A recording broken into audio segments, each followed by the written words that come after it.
Nothing else ever seems to hurt like the smile on your face. When it's only in my memory, it don't hit me quite the same. Maybe it's a cost. What's up, y'all? How's everyone doing? This is Stevie, and this is him. What's everyone feeling like today? Fish sticks. Lord, what the hell was that? Fish sticks. I am good. I'm ready for Thanksgiving. I'm ready to see my family, basic old shit, I mean, what are y'all else doing?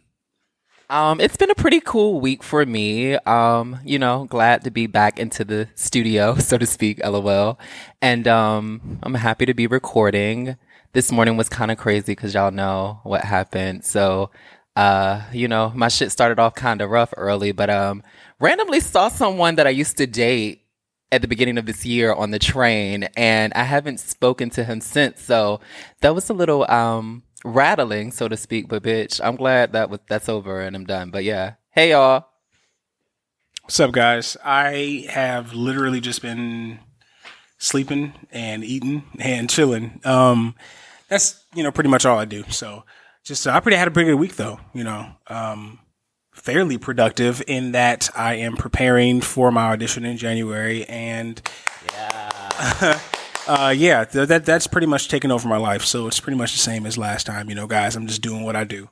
So yeah. Oh, and I forgot to mention my new job, bitch. Yeah. I always forget about that. I have so much going on, but I started my new job last week, and I work at a public middle school, and the babies is so sweet. But yeah, thank God for a new job. The girls is Miss Frizzle out here.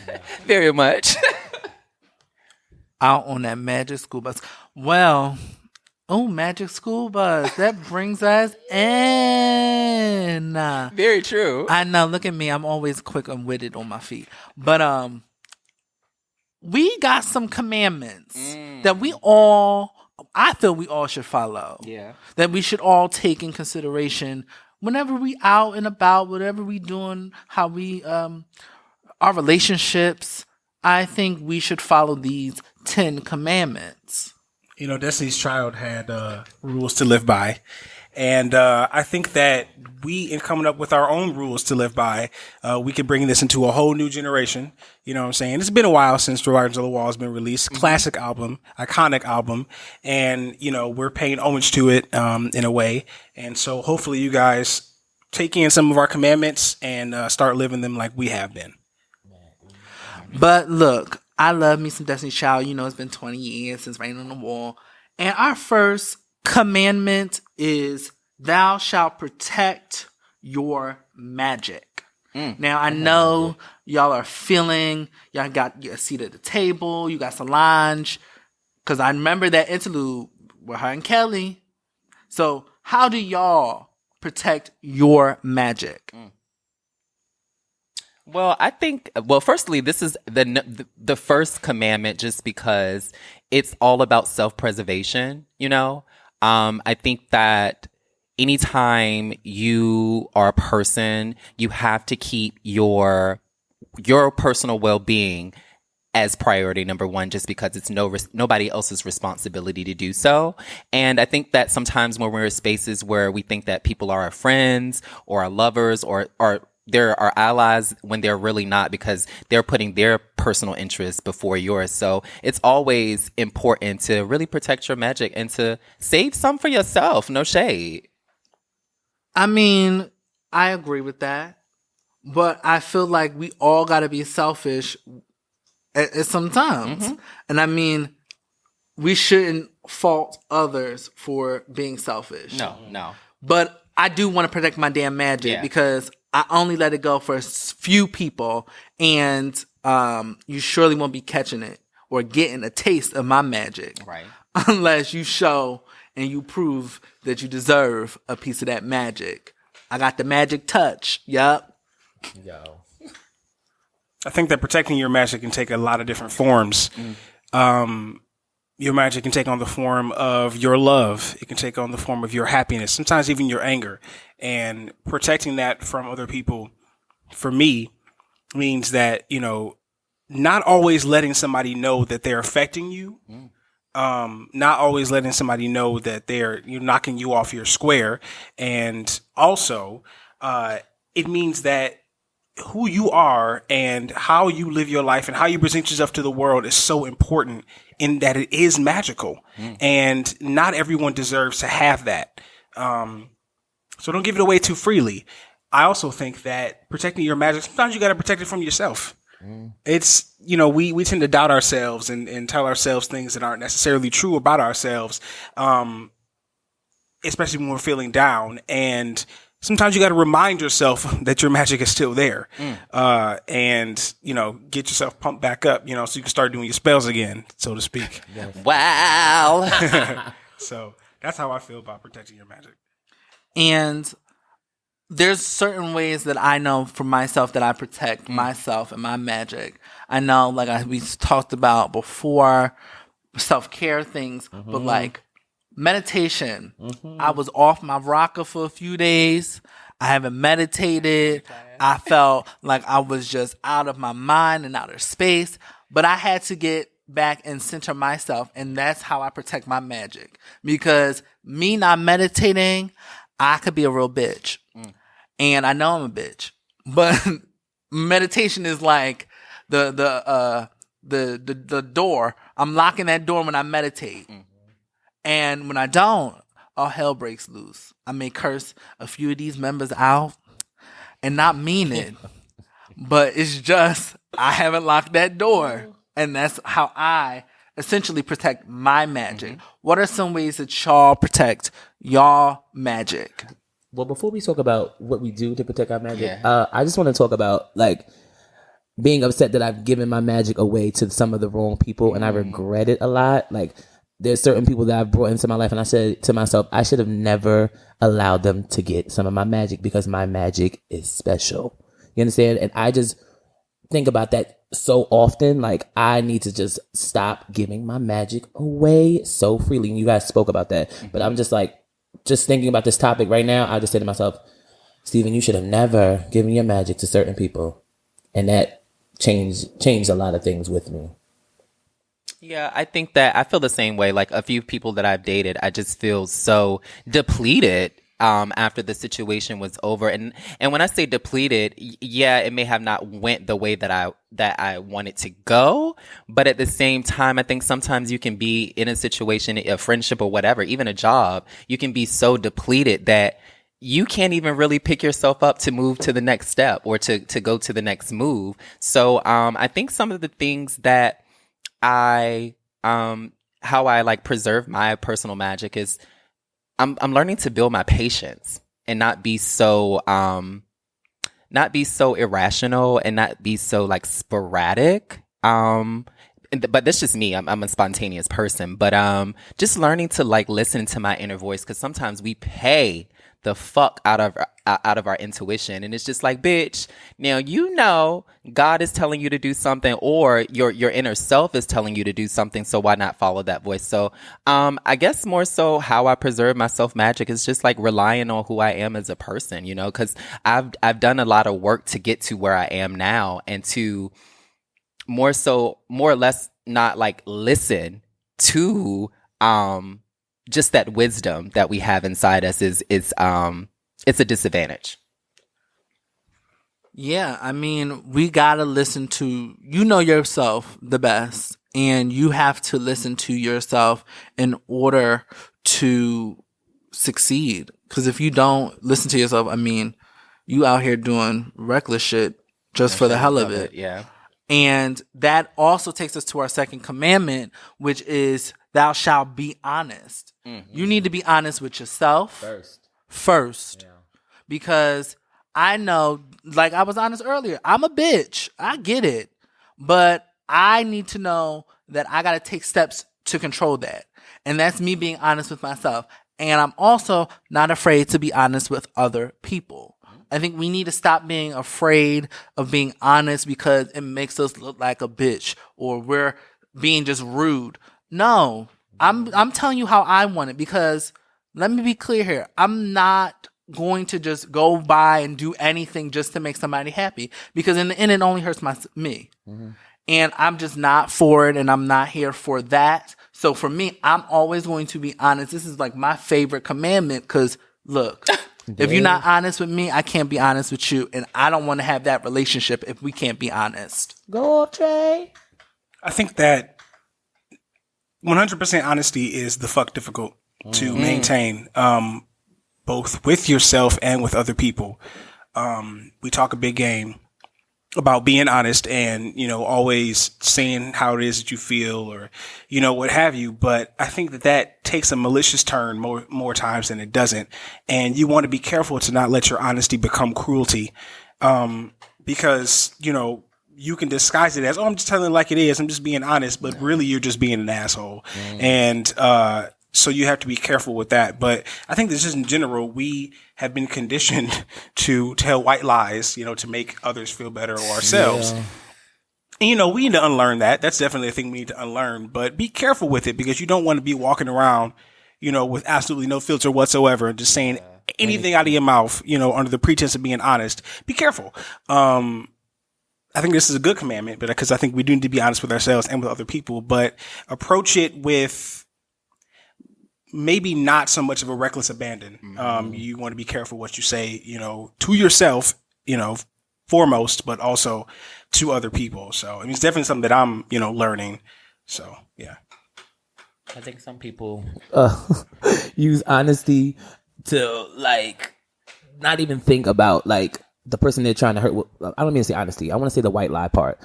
People tell white lies sometimes to keep the peace because they don't want a lot of drama. They don't want to ruin certain friendships. They think that the white lie will probably be the thing that eases everything out, even though it might not. But that's the first instinct. You're thinking to yourself, I don't want to lose this friend, or I don't want my honesty to hurt this friend. But eventually I'll get to the honesty. But at first it's let me just make sure this is cool first. And then, girl, hey, remember the other day when we were talking and I told you this, but this is what I really wanted to tell you, but I had to make sure that we were good and then make that comment of being honest. See, but I take that as a disadvantage for me because I just feel like you led me to believe that what was going on, you gave me a little white lie and you led me to believe that was okay at the moment. But it's still a lie. And if you telling me this now and then you're going to come to me 3 days later look, friend, what you doing was wrong and I didn't want to tell you in a moment, I'm going to be well, bitch, you should have just checked me. I like to avoid confrontation sometimes. I'm not for it because if I have too much going on in my head, I don't want to be damn, now my friend is mad at me. I mean, shit. I guess my friendships are a little bit different just because I want to tell you, look, friend, what happened ain't cool. I still love you as a friend. I still support you. I still respect you. But what happened wasn't cool, and I'm not here for it. And I'm not trying to be an asshole, and I'm not trying to be mean or rude, but I just wanted to check you because you looking crazy out in the streets makes me look crazy out in the streets. And if I look crazy, I don't like to look crazy, and I'm not here for it. I think that where I am with specifically where honesty is with me, or where I am with honesty, LOL.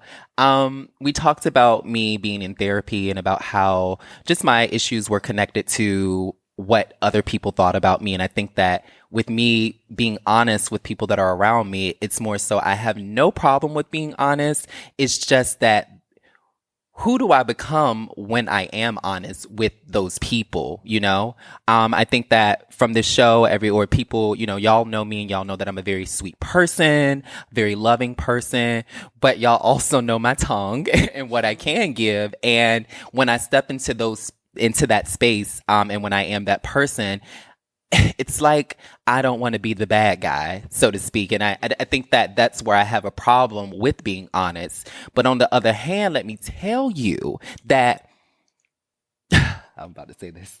I can be a good liar if I want to be. That is the thing that scares me about the duality of honesty, that you can lie, and people will believe you because they only see surface value. They know that I'm a good person. I know, like, they know me as a person. So, and this is where, like, manipulation comes in. But I don't want to get off topic. But what I'm saying is that, yes, I am an honest person. But as Aaron stated before, it really is hard to be honest across the board because it's so many factors that you have to take into account with the situation. So, yeah. I totally agree. I just feel that I agree with Aaron. I think that we should be honest to a certain extent. I think we shouldn't masquerade our honesty as love and when we're really just being an asshole, because that hinders and hurts your friendship with others, professionally and emotionally and romantically. It doesn't just it makes everything hard to put together and to gel. And I think that works with our other commitment, which is the third one, which is thou shalt remain open to love. And you got to be honest to be open to love. Right? Yes. Yeah. Was that a real yes or was that a fake It yes? was a white lie, bitch. See, y'all bitches always giving me white lies. Tell me the truth, It ho. was a black ass lie. That's what it was. God, I hate these hoes. Let me tell you, y'all always, I am like the little brother that they pick on. They forever are just giving me what they think I want to hear, and I don't want it. It's only because you're the baby. Well, bitch, tell me what you feel. What do you feel? What do you want to say? What do you have? This is Aaron. Of course it's Aaron. Yeah. Go off, Aaron. Thou shalt remain open to love was a commandment that I contributed to the pool. Because I think that is so important. I don't want to filter it completely through a relationship lens, but that is the main focus of the commandment. I see a trend with people who say that they've been hurt too much or, they've been through too much with a certain person and they're done. Like they're just not going to do it anymore. You know what I'm saying? No more. I'm going to build these walls up. I'm not going to, whatever. And it's like that. You're limiting yourself. And I know because I get it. You know what I'm saying? Everybody's been hurt. I've been hurt. And it's so much easier said than done to, remain like, hey, this is something that could happen for me again, or I could find love again, or I could find, joy with another person again, or, what have you. It's difficult to do that, especially when you're in the middle of the hurt. If that was, placed upon you by somebody that's now like gone from your life or, what have you. But it's so important to not build those walls up. One, because you're going to break them down again anyway. Two, because you're limiting yourself. You could be cutting yourself off from somebody that could really help you. You know what I'm saying? Either climb out of that hole or, once you're out of it, somebody that could really lead you on towards like something even better. Change your life. And it's so important for you to remain open to that. Every relationship is a big honking leap of faith. And I say this on Twitter all the time. You have to be willing to make that leap, because if you don't know. I mean, it's mad simple. Like if you don't make that leap, you're just not going to know and you're going to fall. You are going to fall. And I say it, and it's like, even I have issues sometimes, like doing it, like actually making that leap, because that shit hurts when you fall, but you're going to fall. You just have to know that. But like at that time when you don't, it's so worth it. Like, and even if that doesn't pan out and become a thing that's like forever, that is something that's going to shape you. You're going to come out of that a better person because of the fact that you had that experience with somebody. So when I say remain open to love, remain open to The possibility of finding something that could make you into a better person than who you are now. Keep them eyes open. I want to read something. Sandra Susaneros is a great writer, but her poem is in the beginning of Diaz's one of his books, and it's really short, but it says, "Okay, we didn't work, and all memories to tell you the truth aren't good. But sometimes there were good times. Love was good. I loved your crooked sleep beside me and never dreamed afraid. There should be stars for great wars like ours." And that is beautiful.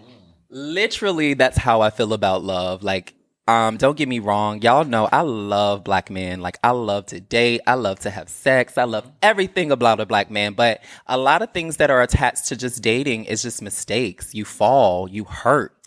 But at the same time, you're also learning things about just working with other people, working through challenges with other people. Like, it's not specifically, it's not the other person. It's more so always about you, you know?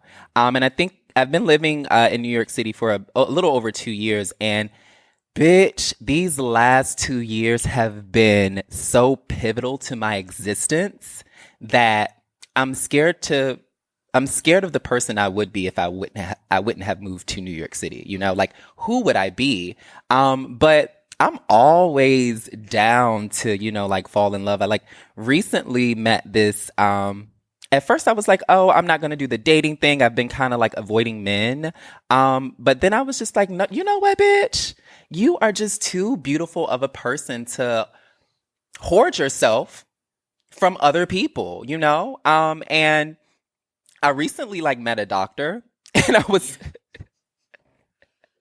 I recently met a doctor and was kind of like rude a little bit just because I'm just so over men at this point. And I think that, you know, you have those like bad, you like, let's say you have a bad breakup and you're totally like, you know, disavowing men, like, okay, girl, I'm not dating you, like being rude out in public, you not giving your number out. And it's just like, well, girl, what for? That person didn't do anything to you. It was the last nigga that ain't give two shits about you. And that's still slightly controlling your life, you know? And it's so just the possibility to have that person, and I'm not going to say that this may be my husband, you know what I'm saying, but just the possibility to refresh myself and to gain a new perspective and a new experience, it would be a disadvantage not for me to like partake in to indulge. So, see, for me, I don't want to say I totally disagree. I agree, but I also want to put out there that remaining open to love is difficult when you're not at the stage to that you've not worked on yourself. I think that we need to first work on ourselves, because you can be open to love. I'm sorry, I have to interrupt. Like, what is this work on? What is this work on ourselves? Like, I wanna. Can somebody define this like work on me? Because like, well, bitch, here's the thing. I won't be. You said something about you were taking something from a previous relationship and bringing it in, and you were slightly over men. Well, that's working on yourself because... Oh, no. I think you misinterpreted me. I was saying that just the pain or just being like, just because someone else hurts you doesn't mean the next person is going to hurt you. Well, that's what you're working on. Yeah. But I don't You're working on not taking that because, oh, he hurt me and I'm going to take that somewhere else. You're working on not doing that in the future. It's like self-therapy. Yeah, a little bit, but I just more so I want to know, like, I think it's always this working on yourself surrounded by the topic, and it really bothers me that it's always in this conversation that we have this space. I believe that, you know, what working on yourself means to me. You know, you mentioned earlier about bringing something from an old relationship into a new one. I think that we should take time to try to heal that. Now, people leave scars, and that's 100% a thing. There are sometimes, you know, you can't always stop yourself from bringing something that was from an old relationship, especially if it was a not so great one, into a new one. But what we can do is take time to be by ourselves, relearn how to be by ourselves, relearn why we love ourselves, relearn why all those things that went wrong in that previous relationship don't have any effect on how you are still worth it. You are still amazing. You are still magical. You know, what have you. That's what I think working on yourself means, because what I think the trend is, it's like people break up and then you're lonely. You want companionship. You jump right into something with somebody else, and then you expect them to deal with that baggage that you brought. It's like, oh yeah, I'm just crazy. Like, just deal with my trust issues. And I'm like, no, I'm not going to do that, because it's your responsibility to deal with that. You know what I'm saying? That's insecurity, and only you can heal that insecurity. You can't fill up a hole that was made by somebody else with a new person. The only person that can fill up that hole is you, because they dug it out of you. You know what I'm saying? That hole was made in you by that other person. So only you can fill that up. So that's what I think that working on you means. Don't fill my hole up, bitch. Right. When I say dig, I say, let me gotta tone it down. Please don't fill my hole up right You know now. what I'm But saying? no. Because the girls dug it in. Okay. I live for what you were saying though. No. And that's all I'm saying with Yeah. like working on yourself. I just don't want people to be so open to love that they don't reevaluate what just happened. I think we need to reevaluate. No matter like any moment, it's like a self check-in with your doctor or Bitch with yourself. with yourself. Like right. this is you doing it for yourself. Like you check in after the relationship. What didn't I like? What didn't go well? What didn't work? And was it me? Did I play a part in what didn't work? And if so, let me fix that shit because I'm not going to bring that shit into somewhere else. And my point was just like, try not to close yourself off to something new. Now, obviously that means taking some time to be by yourself and relearn, you, but because there's no time limit. I'm not saying take a year. I'm not saying take a few weeks. Like there's so many different ways to do that. And it comes in so many different shapes and forms. And so, when that process is gotten to a point where within yourself that you're ready for something, be open. You know what I'm saying? Like that last person, they're gone. They did it to you and it sucks, but they're gone now. You know what I'm saying? It's time to look forward, not over your shoulder. You know what I'm saying? It's time to start looking at something new because something new is coming. A word. Praise up. Y'all, we'll take a quick break. Don't go nowhere. We'll be right back. Hey loves, it's Aaron and you're listening to Him. While you're at it, make sure to check out our blog posts on himpodcast.com to take a look inside all of our heads. We are back, and I know Stevie was in there antsy dancing in the damn chair. So what the fuck you got to say? No, I'm just saying, I wanted to say, like, when walking into a new relationship, if you get in the relationship and you starting to see the same exact things that you were afraid of in the last relationship that ended the relationship, like the red flags that go off, like, damn, bitch, this is happening again. I'm a little afraid. Like, how am I supposed to take this on? Am I supposed to run away or am I supposed to take it head on? That's pretty much all I had to say about it. Yeah, I think that I went out on a few dates with this guy and I was realizing more or less like his behavior was identical to the guy that I had dated or was in a relationship before him. And it's just like I was triggered. And I'm just like, okay, but we're not in a relationship. We're only at the dating stage. So it's easy to kind of say, yeah, let's just be friends or, move it to a different realm. But to be, again, I was seeing the exact same behavior and it was very triggering and just, it was a mess. So yeah. And I think that has all to do with our next commandment, which is thou shalt know thy self-worth. Because if you don't know your self-worth, you will continue in that pattern. Okay. You will sit there and be like, oh, well, this person will be different. Who cares about those red flags? And that ain't, you ain't cared about yourself. And you are the one that's the most important. And if you're not going to care about yourself, what's going to make this man, this woman, whoever it is, care about you anymore? Because you obviously aren't taking the precautions that you put in place. Your red flags, you just walking and stepping over them. And that ain't cute. Not one bit. So can we all, I have to always kind of set up the conversation and just, in parameters, but what is self-worth? I think it's knowing I think we don't know who we are yet. We still are working on it. I think every year, every few years, you're still learning about who you are, even when you're 92 and you trying to throw it back and you can't. Come on. You're still learning about yourself. But I think that self-worth is knowing what you deserve, but also knowing what you're going to put out into the world. I know that I myself want to put out, I'm not always positive. And I'm not going to always put out the most positive energy in the world. But I want to put out a energy that makes a difference in someone's life, in my own life. And I know my self-worth is I have the power to do that. And I'm not going to give up on myself because I know what God gave me is worth it.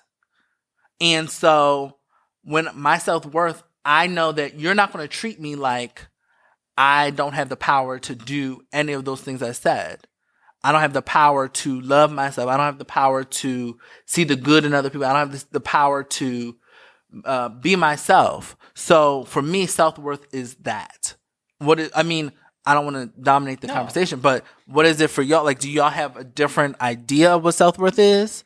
Of course, Aaron does. Yeah. No, I mean, honestly, my idea of self-worth kind of just, it always goes back to, you know, a knowledge of who you are. Mm-hmm. And like you said, you know, it's always something that is ever changing and updating.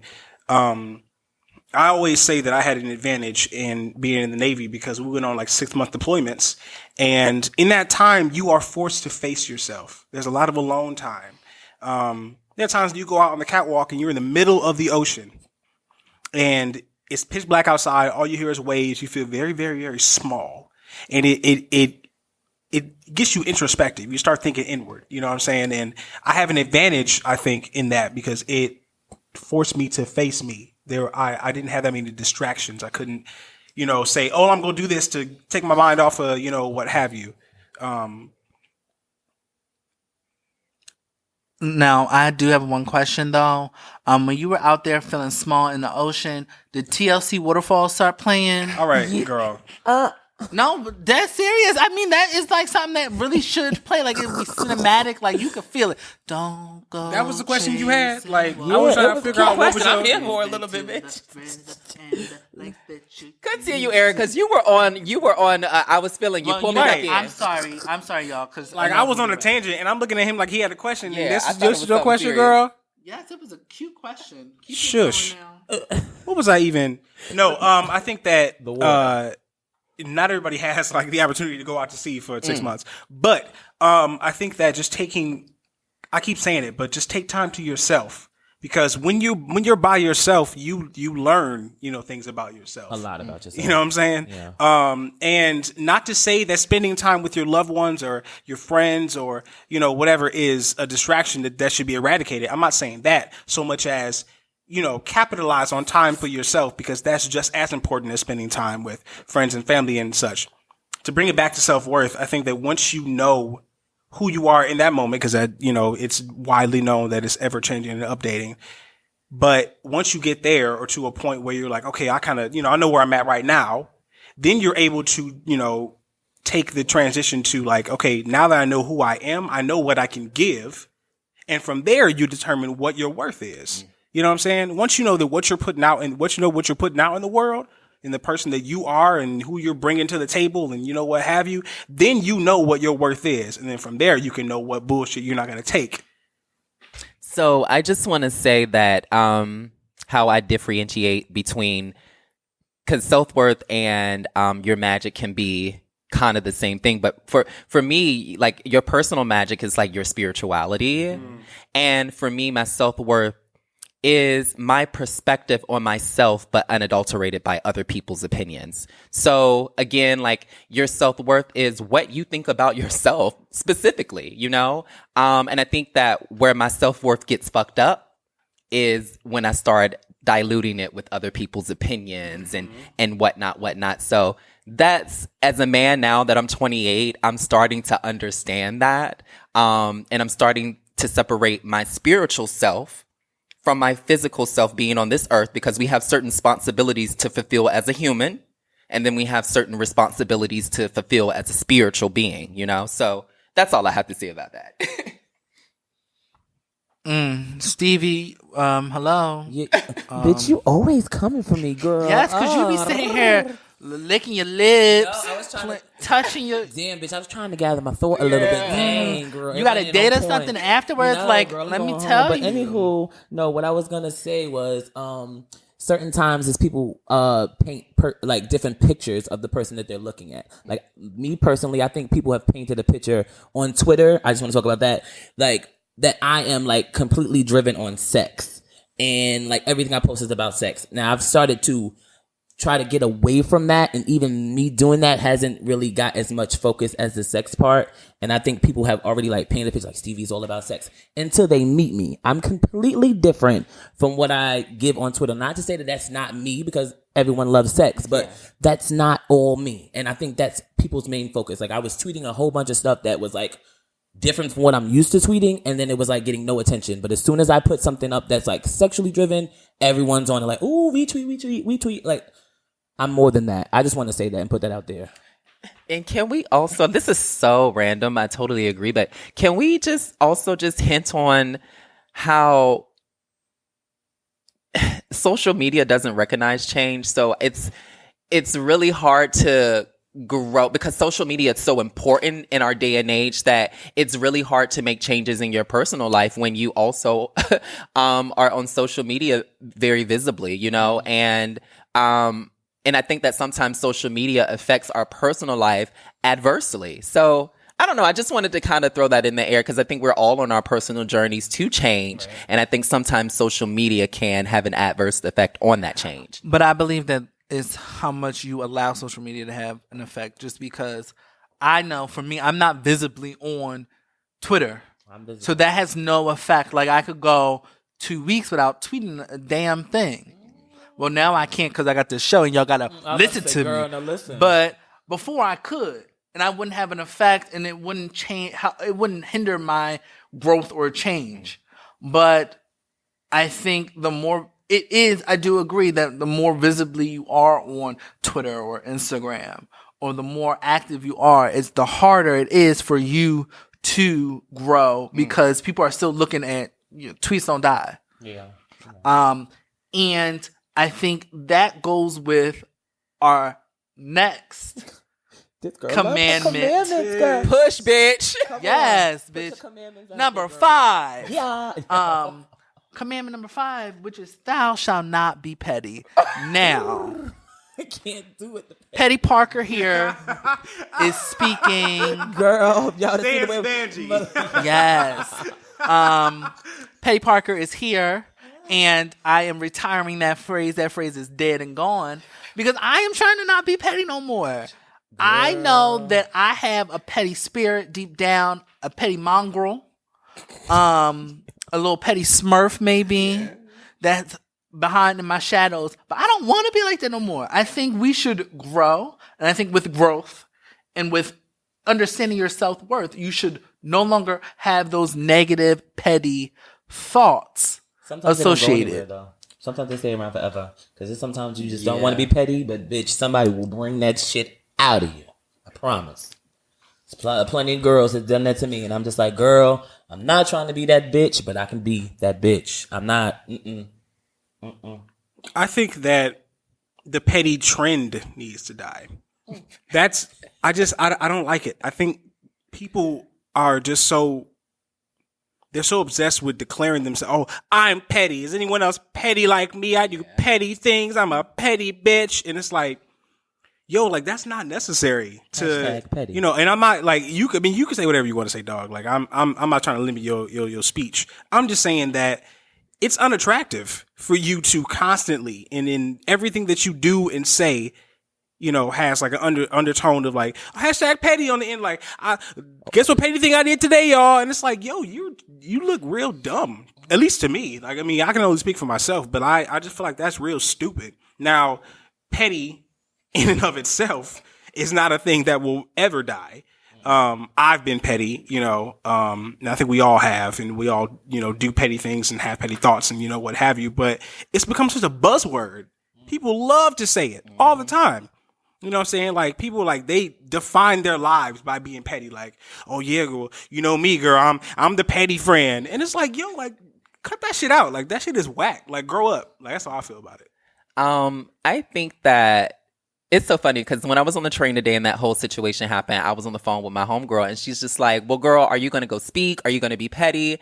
And I didn't speak just because how we left it the last time, I said way more than I needed to say, and I think I left it in his court to, bitch, if you ever have anything to say to me, bitch, you're going to have to be a man and come to my front door, But it's really hard to deal with your anger and your hurt feelings, because it's not really anger. It's more so hurt feelings that bring out the pettiness in my dealings, you know? But leave that petty shit behind. Like, bitch, you not gonna get your fucking blessings, honey. Like, you're continuing to always one up the girls and, you know, do this and shade the girls. Nothing is going to come that is good, you know? But that leaves you just far behind from everyone else. Like, you're just staying mentally in a petty state. Yeah. Like, and you're not growing. And furthermore, you're not getting the skill or receiving the skills from the challenge. Like, I think that the things that when we go through hardships with other people, we're supposed to learn how to deal with difficult people. And because this is not going to be the only petty situation that you're going to go through in your entire life. So it's more so getting the skills or learning the skills that you need in order to deal with it a better way the next time, because it's going to be Quay, Sasha, whoever that it's always going to be a person that is going to be in your life carrying. No shade. One question, one quick side note, a little footnote in this discussion. Why did your names have to be Quay and Sasha? Couldn't it have been Josephine and Shakira or something, a white name or something? No, bitch. I wanted Quay and Sasha. Girl, what race got to do with it? Do you know anybody that is named Quay or Sasha? I do. What's the problem with bringing traditionally black names into it? Like, what? I don't have no problem, but it just brought a stereotype that Quay and Sasha was going to be the only petty ones. See, this is why I say it's all lives matter bullshit. You love bringing it into discussions. Like, what? Nobody even talking about that. You are not going to single me out with your Guys, what about diversity? You should get out my include face. white names. No, I didn't say. I said that to make sure that we were giving the white people the petty ones. No. They petty. Why can't we say Deborah and Brett? Yes, because I want to pin What about the Blanche? white people to be petty, not the black ones. I'm all about the black people. You Black Lives Matter, okay? But it's really hard to be the bigger person when you're hurt. And the older that I get, the more that I'm starting to realize that. But the older that I get, I've realized how fragile life is. And I'm sorry. Bear with me. And just people, the more real my life becomes, the more real other people's lives become, and I start treating people better. I'm so sorry. Yeah, but I mean, he's having like a coughing fit, like he's about to die. From being petty. Yeah, you see, that's what it does. It kills you. Silent killer. Yeah. But no, I think that if you're less petty, it takes your life and standard of life so much higher. Mm-hmm. I think you have a different outlook on life. You're not looking for the angle to be petty. Mm-hmm. I mean, being a petty person, you always gotta look for the angle to get your pettiness out. It's a job. And it's a job. And who got enough? Like, you need to have a damn day job. Not no petty job. Like, nobody got time for that. Mm-hmm. I just would don't live for it. You know what I'm saying? Like, we're all humans. We do petty shit. We do. You know what I'm saying? Like, I'm pretty sure I did something petty earlier today. Yes, he did. He was very petty earlier today. Yeah. Okay. And so I just feel like, don't make it into a thing. You know what I'm saying? Don't live for it to the point where you're declaring yourself the petty person, or, everything that you say and do, what I'm saying, has to have that hashtag petty on the end of it. Like, don't make it into a thing. Just, we're humans. We do petty shit, but don't live for it that much, because then it starts to become unattractive. Mm-hmm. Yeah, and you don't want to be unattractive. Yeah. Not just, romance wise, but also like, I don't want to be friends with you. Like, if that's all you do and that's all you say, like, and I'm not saying I'm like, be friends with me. But like, in general, you don't look like the kind of person that anybody's going to want to be around unless they're other petty people. And that's just a toxic circle that you probably don't want to be in, to be honest. Those petty moves. Jesus. Petty moves. Okay. But no, seriously, I mean, I used to, as I said before, Petty Parker is dead and gone. He died in a tragic accident walking in the streets of New York. But no, I really just don't want to live this petty lifestyle. I don't want to bring that negative energy into this new journey that I'm going on, because it hinders who I am and it just isn't. It's not something that you want to pass on to maybe your children or to your partner. So I am. Are you okay, King Kong? Never mind. I'm sorry. But yes, I don't want to be petty anymore, and we'll be right back. Hey y'all, it's Trey, and you know I drop a playlist every single month, part of the playlist series. This is number 11, and it's titled Rose. I mean, who don't want to smell a damn good rose? So check my playlist out this Friday.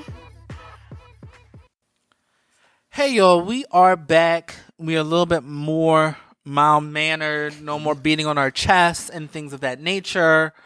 But we are about to go, but we want to run down the 5 commandments that we have so far, because you know there is going to be a part 2. You know we never do anything half-assed. We know y'all smoke too much weed, so y'all probably didn't forget all 5. So we about to review.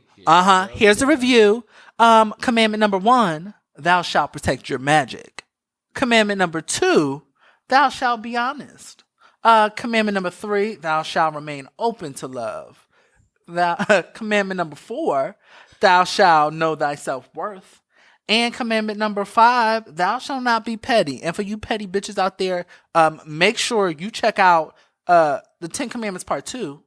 Because you know we don't do anything half-ass. No half And stepping. you know we gonna give y'all all 10.